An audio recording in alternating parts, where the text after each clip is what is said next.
বিসমিল্লাহির রহমানির রহিম। রব্বি ইশরাহ লি সাদরি ওয়া ইয়াসসির লি আমরি ওয়াহলুল উকদাতাম মিন লিসানি ইয়াফকাহু কওলি। প্রিয় শিক্ষার্থী বন্ধুরা, আমি মোহাম্মদ মানিক রতন আবারও হাজির হয়ে গেলাম ইজি ইংলিশ ফার্স্ট পেপার বই থেকে আনসিন কম্প্রিহেনশন 22 নাম্বার এর সলিউশন নিয়ে। সো 22 নাম্বার আনসিন কম্প্রিহেনশনে কি বিষয় নিয়ে আলোচনা হয়েছে আমরা এটা দেখব এবং সেই অনুযায়ী আমরা প্যাসেজটা ভালো করে পড়ব, অর্থ বুঝবো, তারপরে আমরা ইনফরমেশন ট্রান্সফার, তারপরে হচ্ছে কিভাবে সহজ পদ্ধতিতে সামারি লেখা যায় আমরা লিখে দেখাবো ইনশাল্লাহ। ওকে, সো কলেজের ভাই বোন, no need to waste our valuable time, let's get it started. 22nd, read the following text carefully and answer the question number 4 and 5. Okay, fine. Subhash Chandra Basu, আচ্ছা সুভাষচন্দ্র বসু নিয়ে কথা বলছে। বোস, আচ্ছা Subhash Chandra Bose 23rd January 1897, 18 August 1945, অর্থাৎ জন্মসাল এবং মৃত্যুসালের কথা বলছে। Age 48, was an Indian nationalist whose attempt during World War II to rid India of British rule with the help of Germany and Japan left a troubled legacy. 48 বছর বয়সী সুভাষচন্দ্র বোস ছিলেন একজন ভারতীয় জাতীয়তাবাদী। দ্বিতীয় বিশ্বযুদ্ধের সময় জার্মানি ও জাপানের সহায়তায় ভারতকে ব্রিটিশ শাসনমুক্ত করার ক্ষেত্রে যার প্রচেষ্টা পরবর্তীতে এক অস্বস্তিকর পরিস্থিতি তৈরি করে। আচ্ছা, the honorific Netaji Hindustani language respected leader, আচ্ছা first applied Bosch in Germany by the Indian soldiers of the Indisi Legion and by the German and Indian officials in the Special Bureau for India in Berlin in early 1942 was by 1990 used widely throughout India. দেখেন বিশাল বাক্য। নেতাজি হিন্দুস্তানি ভাষায় অর্থ সম্মানিত নেতা। উপাধিটি প্রথম জার্মানিতে বোসকে দেওয়া হয়েছিল। কাকে দেওয়া হয়েছিল? জার্মানিতে বোসকে দেওয়া হয়েছিল 1942 সালের শুরুর দিকে। কখন? 1942 সালের শুরুর দিকে। আচ্ছা, এরপর বলছে ভারতীয় সৈনিকদের দ্বারা যারা ইন্ডিস বিভাগে ছিল। কোন বিভাগে ছিল? ইন্ডিস বিভাগে ছিল। এবং বার্লিনের স্পেশাল ব্যুরো ফর ইন্ডিয়ার জার্মান ও ভারতীয় কর্মকর্তাদের দ্বারা। আচ্ছা, ভারতীয় জাতীয় কংগ্রেস 1990 সালের মধ্যে এই উপাধিটি সমগ্র ভারতে ব্যাপকভাবে প্রচলিত হয়ে যায়। 1990 সালের মধ্যে এই উপাধিটি সমগ্র ভারতে ব্যাপকভাবে প্রচলিত হয়ে যায়। আচ্ছা, earlier Bose had been a leader of the younger radical wing of the Indian National Congress in the late 1920th century and 1930th century, rising to become Congress president in 1938 and 1939. দেখেন, এর আগে 1920-এর দশকের শেষের দিকে এবং 1930-এর দশকের বোস ছিলেন ভারতীয় জাতীয় কংগ্রেসের নবীন প্রগতিশীল অংশের নেতা। আচ্ছা, ভালো কথা। However,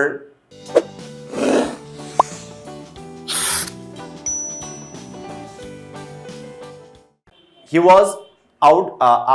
was ousted from Congress leadership positions in 1939 following differences with Mohandas K. Gandhi and the Congress High Command. যেখান থেকে 1938 সাল থেকে 1939 সাল পর্যন্ত তিনি কংগ্রেসের সভাপতি উন্নীত হন। তবে মোহনদাস কে গান্ধী এবং কংগ্রেসের উচ্চ পর্যায়ের নেতৃবৃন্দের সাথে মতবিরোধের ফলে 1939 সালে তাকে কংগ্রেসের নেতৃত্ব থেকে সরিয়ে দেওয়া হয়। ভালো কথা। এরপরে বললো, দেখেন, হি ওয়াজ subsequently placed under house arrest by the British before escaping from India in 1940. পরে 1940 সালে ভারত থেকে পলায়নের পূর্ব পর্যন্ত তিনি ব্রিটিশদের হাতে গৃহবন্দী হয়েছিলেন। এই ছিল সুভাষচন্দ্র বোসের গল্প। তিনি কিভাবে নেতৃত্ব দিয়েছিলেন এই সমস্ত গল্প এখানে দেওয়া আছে। এখন আমরা আলোচনায় যাব হচ্ছে মূল কথা, যেটা complete the table below with information from the above passage. Okay, উপরে প্যাসেজ থেকে তথ্য নিয়ে শূন্যস্থানগুলো পূরণ করতে হবে।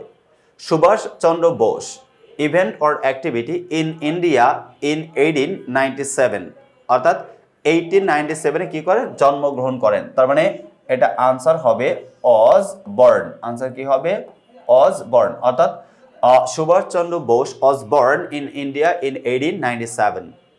World war second took place, অর্থাৎ দ্বিতীয় বিশ্বযুদ্ধ কত সালে মানে হয়েছিল, 1939 থেকে 1945, অর্থাৎ 1939 to 1945, 1939 to 1945। ওকে, এরপরে বললো দেখেন, হি কংগ্রেস প্রেসিডেন্ট ড্যাশ কত সালে হয়েছিলেন এটা জানতে চাইছে, অর্থাৎ 1938 থেকে 1939 সাল। তার মানে সরি 1938 এটা and 1939 এটা and লেখা আছে, and এভাবে লিখে দেব। পরেরটা বললো 4 number dash placed Bose under house arrest. আচ্ছা, কাদের আন্ডারে ছিল, দ্য ব্রিটিশ, অর্থাৎ দ্য ব্রিটিশরা তাকে গৃহবন্দী করে রেখেছিল। কি করে রেখেছিল, গৃহবন্দী করে রেখেছিল, ব্রিটিশরা তাকে গৃহবন্দী করে রেখে। The British place Bose under house arrest. Subhas Bose died at the age of কত, 48 বছর বয়সে মৃত্যুবরণ করেন, অর্থাৎ 48 sorry Subhas Bose died at the age of 48। এই ছিল হচ্ছে ইনফরমেশন ট্রান্সফার। তার মানে আমি এখানে আনসারগুলো দেখে লিখে দিচ্ছি, ঠিক আছে, কিন্তু আপনি যখন লিখবেন তখন অবশ্যই তথ্যটা প্যাসেজ থেকে দেখে তারপর লিখবেন। আমার কিছু তথ্য আবার জানাও আছে, তাই না, আমি পড়ছি একবার, এই জন্য আমার মাথা আছে যে এই কারণে এটা হয়েছে। এই ছিল হচ্ছে এই গল্পের সুভাষচন্দ্র বোসের যে গল্পটা, এই গল্পের মূল যে ইনফরমেশন ট্রান্সফার। ঠিক আপনি প্যাসেজগুলো অর্থাৎ এই যে পুরো প্রশ্ন এটা কিন্তু উঠাইতে হবে না। Answer to the question number 4 এরপরে লিখে রোমান সংখ্যায় 1 লিখবেন অসবর্ন, এর নিচে লিখবেন 2 রোমান সংখ্যায় লিখবেন 1939 to 1945, এভাবে নিচে নিচে সব আনসারগুলো লিখে দিবেন। Write a summary of the above passage in your own words. নিজের কথায় প্যাসেজের সামারিটা লিখে দিতে হবে। ভালো কথা, সামারিটা লিখে দেখি কি আছে। দেখেন, Subhas Chandra Bose was a pioneer of Indian liberation from the British rule, অর্থাৎ ব্রিটিশ শাসন থেকে স্বাধীন হওয়ার উদ্যোক্তা ছিলেন Subhash Chandra Bose. He planned to liberate Indians with the help of Germany and Japan during the World War II. দ্বিতীয় বিশ্বযুদ্ধের সময় তিনি জার্মান এবং জাপানের সহযোগিতায় ব্রিটিশদের মুখ থেকে মুক্ত হওয়ার জন্য পরিকল্পনা করেছিলেন। Organizing an armed forces called the Azad Hind Fauj, অর্থাৎ আজাদে হিন্দ ফৌজ নামে একটা সংগঠন গড়ে তোলেন। He was a leader of the younger radical wing of the Indian National Congress in the late 1920th century and 1930th century. 1920 শতক এবং 1930 শতকের দিকে তিনি ইন্ডিয়ান জাতীয় কংগ্রেসের ইয়ং অর্থাৎ যুবকদের মধ্যে তিনি জাতীয় কংগ্রেসের যুবকদের মধ্যে লিডার ছিলেন, নেতৃত্ব দিতেন। Who rose to become Congress president in 1932 and 1939, 1938 এবং 1939 তাকে জাতীয় কংগ্রেস তথা কংগ্রেসের সভাপতি নির্বাচিত করা হয়।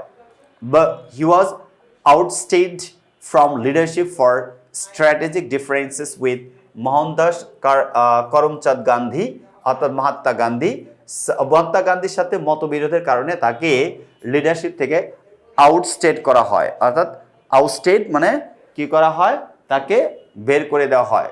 দ্য সাবসিকুয়েন্টলি, যার ফলে the British placed him under house arrest, অর্থাৎ ব্রিটিশরা তাকে মানে গৃহবন্দী অবস্থায় রাখেন। But he succeeded in escaping from India in 1940, কিন্তু তিনি 1940 সালে ইন্ডিয়াকে সত্যি মুক্ত করতে সমর্থ হয়েছিলেন। এই ছিল হচ্ছে আমাদের সামারি। দেখেন, ইনফরমেশন যেগুলো দেওয়া আছে প্যাসেজে তার বাহিরে কিন্তু আমি যাইনি। তার বাহিরে কি গিয়েছি?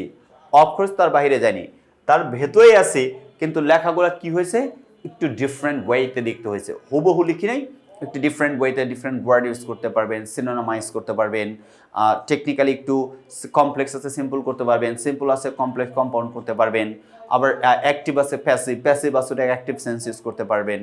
এই যে ব্যবহারগুলা, কোহিয়ারেন্সগুলো ঠিক রেখে এই ব্যবহারগুলো পারফেক্ট ওয়েতে যদি করতে পারেন, ডেফিনেটলি আপনি অবশ্যই ফুল নাম্বার পাবেন। সো কলেজার ভাই বোন যারা এখনো আমাদের লেখা ইজি ইংলিশ ফার্স্ট পেপার বইটা সংগ্রহ করেন নাই, অতি দ্রুত সংগ্রহ করে ফেলুন। See you the next episode. আল্লাহ হাফেজ। আসসালামু আলাইকুম আ রহমতুল্লাহি আবরকাতুহ।